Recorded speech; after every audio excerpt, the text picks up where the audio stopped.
किस पार्टी ने बढ़िया काम किया। स्कूलों के बारे में तो प्राथमिकता रही है केजरीवाल जी की, इसके बारे में क्या कहना चाहोगे। एजुकेशन के बहुत फेमस चेहरे हैं अवध ओझा सर, तो वो वहाँ से चुनाव लड़ रहे हैं, तो उसके बारे में आप क्या कहना कि जनता सही यूज़ कर रही है या नहीं कर रही है। तो नमस्कार दोस्तों, सबसे पहले सभी को नमस्कार अनिल जांगड़ा की तरफ से। और आज हम जैसे कि आपको पता है दिल्ली में हैं और अभी हम दिलीप कुमार गौतम। सर अपना सबसे पहले तो परिचय दीजिए। मैं दिलीप कुमार गौतम, आईपी एक्सटेंशन पड़पड़गंज से। हाँ जी।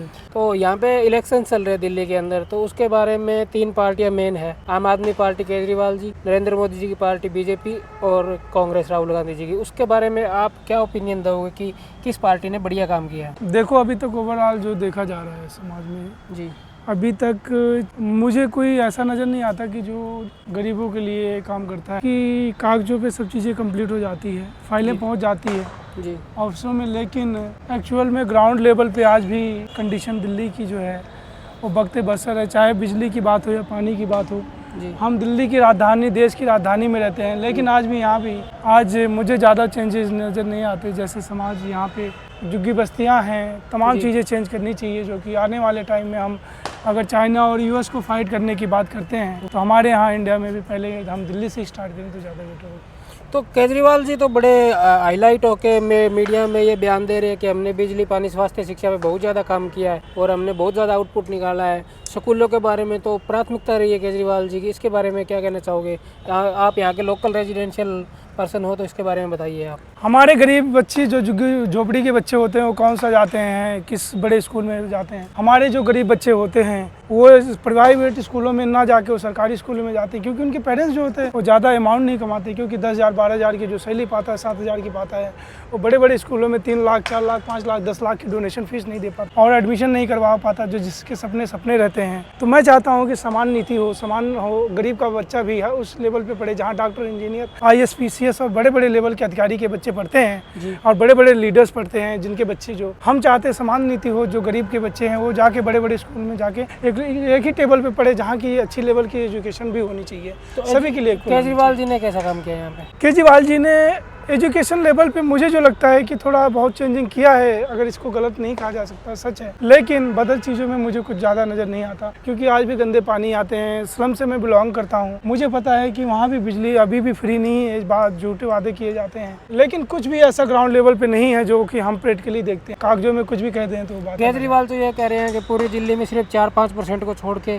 बाकी जगह बढ़िया पानी सप्लाई हो रहा है। हम आपको बताते हैं कि कई ऐसे घर हैं जिनके घरों में पानी नहीं होता है, गंदे पानी पीते हैं। हमें 1 हफ्ता फेस किया है, हमने खुद ही फेस किया है और हमने जल बोर्ड में भी उसको अप्लाई की, हमने निगम पार्षद से बोला, हमने तमाम बड़े अधिकारियों को कॉल करके बोला, तो वहाँ पे पानी की सप्लाई है, कहीं पाइपलाइन फट जाती है उसका काम नहीं होता। बहुत दिक्कतें हैं, ऐसा कहने से नहीं होता, कहने से कोई भी ग्राउंड पे इसका मतलब काम। हाँ, ग्राउंड पे नहीं होता, एसी रूम से कुछ भी स्टेटमेंट दिया जाए। ठीक है। और अभी आप ये पड़पतगंज से बता रहे हो, तो वहाँ पे एक एजुकेशन के बहुत फेमस चेहरे हैं अवध ओझा सर, तो वो वहाँ से चुनाव लड़ रहे हैं, तो उसके बारे में आप क्या कहना चाहोगे। मुझे जानकारी मिली है अवध ओझा सर जो हम लड़ रहे हैं यहाँ पे पड़पड़गंज में फाइट कर रहे हैं, लेकिन मैं एक दलित समाज से आता हूँ और मैं खास करके गरीबों की बात करता हूँ। देखो मैं एक अच्छे टीचर हैं, उनको मैं लाइक करता हूँ, उनकी वीडियोज़ देखता हूँ, उनके व्यूवर्स को देखता हूँ, उनकी थिंकिंग को भी मैं रीड करता हूँ। बहुत अच्छी थिंकिंग है उनकी, जो अपर कास्ट के होकर भी वो एक गरीब तबके की बात करते हैं, अच्छा लगता है। लेकिन मैं सोचता हूँ कि अगर वो पड़पड़गंज में जहाँ से भी जीते अपने इलेक्शन में, अगर वो उस काम को करें तो बेहतर है। हमें समाज, धर्म, जात की मैटर नहीं करता, मैटर करता है कि विकास करें। उन सभी जो डाउन टू अर्थ हैं, जिनके ज़मीन पे कुछ सुविधाएं नहीं है, उनके लिए भी वो काम करे तो अच्छा होता है। कागज में वो बातें ना हो, ताकि वो ग्राउंड लेवल पे भी आके प्रैक्टिकल होना चाहिए। मुझे ये इसी उम्मीद के साथ वो फाइट करते ज़्यादा अच्छा है। तो अभी आप 10th में से कितने स्टार रेटिंग देना चाहोगे बीजेपी गवर्नमेंट को और इसको आम आदमी पार्टी को। मैं अगर ज़्यादा रेटिंग की बात जहाँ तक है तो मैं दोनों पार्टियों को कहीं से भी मैं कहीं से कहीं तक उनको मैं नहीं समझता कि कोई रेटिंग का उनको देना चाहिए, क्योंकि जब जमीन पे कोई काम इतना हुआ नहीं है। ऑन रिकॉर्ड हुआ है, ऑफ रिकॉर्ड कुछ नहीं, वो प्रैक्टिकल कुछ नहीं। प्रैक्टिकली मुझे नज़र नहीं आता कहीं से भी, क्योंकि यहाँ पे स्लम की आज कंडीशन वही है, नाले आज भी जाम है, पानी की पीने की सप्लाई आज भी है, बिजली के पानी चलो DTC बस थोड़ा सा हुआ है, लेकिन लेडीज वहाँ भी, जेंट्स के लिए वहाँ भी छूट नहीं है कि गरीब माइग्रेंट के लिए जो लोग हैं, लेडीज आज माइग्रेंट लेबर के जो लोग हैं, आदमी आज भी खड़े होकर सफ़र करते हैं, बसें कम नहीं है, पर्याप्त नहीं है इतनी, क्योंकि जो माइग्रेंट लेबर है जो निचले तबके पे रहता है वो आज भी 5 रुपये 10 रुपये की सफ़र में करता है, क्योंकि उसके लिए अच्छे कंडीशन, अच्छी कारें नहीं है आज उसके पास। वो ज़्यादातर पब्लिक ट्रांसपोर्ट में ही चलना पसंद करता है। तो मैं केजरीवाल जी तो बड़ा हाईलाइट हो गया, ये चीज़ें कहते हैं कि डीटीसी की बसों में हमने सफ़र फ्री कर दिया महिलाओं के लिए। देखो उन्होंने बिल्कुल कुछ चीज़ें की है। अगर बहनों की बात करें, हम गरीबों को हमने देखा है डीटीसी बसों में जो बहनें हैं जो बैठती हैं जाती हैं बसों में, अच्छा लगता है कि उनको पैसे नहीं देना पड़ता, चाहे वो कहीं से भी आए पूरे दिल्ली के अंदर से, तो अच्छा लगता है। लेकिन ये है कि आज भी मैं समझता हूँ कि वो जो है और भी बेहतर कर सकते हैं। दिल्ली सिटी है, देश की राजधानी है, हम और एडवांस चीज़ें ला सकते हैं। जैसे कि अगर ये हम सोचते हैं कि थोड़ा लेडीज़ के साथ साथ जेंट्स को भी, यंगस्टर को भी थोड़ा सा होना चाहिए, जो कि हम लोग खड़े होके भी जाते हैं, कभी सीट नहीं मिलती, कभी लेडीज सीट होती, उनको भी देना पड़ता है अगर वो खड़ी हैं। तो हम चाहते हैं कि थोड़ा सा हम लोगों के लिए भी सोचना चाहिए, जो यंगस्टर है वो थोड़ा सा। वुमेन सिक्योरिटी को लेके क्या आपकी राय है, दिल्ली के अंदर कैसी है? वुमेन सिक्योरिटी की क्या बात करेंगे आप? ह्यूमन सिक्योरिटी में बच्ची के 7 साल की लड़कियों के रेप हो जाते हैं। हमारे यहाँ दिल्ली से चाकू से मार दिया जाता है।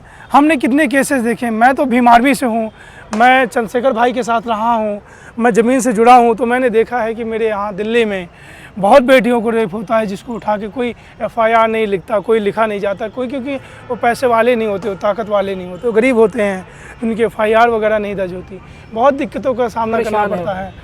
तो गरीबों के वैसे भी सुनवाई नहीं होती, क्योंकि पैसे पावर की बात होती है, वहाँ वो टिकते नहीं। अच्छा, सेंट्रल गवर्नमेंट में बीजेपी की सरकार है, उनकी आइडियोलॉजी आपको कैसी लग रही है? देखो मैं समझता हूँ जब तक गरीबों तक कोई बात ना पहुँचे, उनके लिए कुछ काम ना हो, सेंट्रल गवर्नमेंट हो या स्टेट गवर्नमेंट हो, इसकी जो जिम्मेदारी बनती है वो निभाते नहीं है। क्योंकि मंत्री विधायक अपनी ही मलाई खाते हैं, उनके घरों की बनाते हैं, अपने जानने वाले लोगों की ही गाड़ियाँ वो डेवलप करते हैं, घर परिवार को डेवलप करते हैं, बाकी वो गरीब झुग्गी बस्तियों में जाना पसंद भी नहीं करते।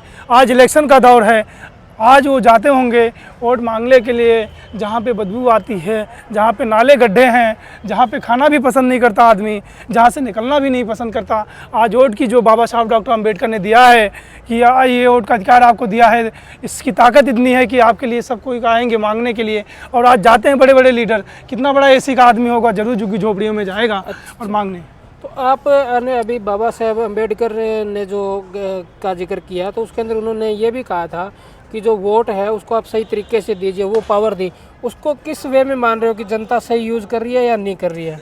मैं समझता हूँ वो जो भोला भाला समाज है, अगर जिस दिन उसने अपने वोट का अधिकार समझ गया, अपने वोट की वैल्यू समझ गया, वो गरीब समाज जो है, जो तबका 70 साल आज़ादी के बाद भी आज उसको पीने खाने के लिए, रहने के लिए मोहताज होना पड़ता है, अच्छी अच्छी चीज़ों से वंचित रहना पड़ता है, सपने टूट जाते हैं, मर जाता है आदमी।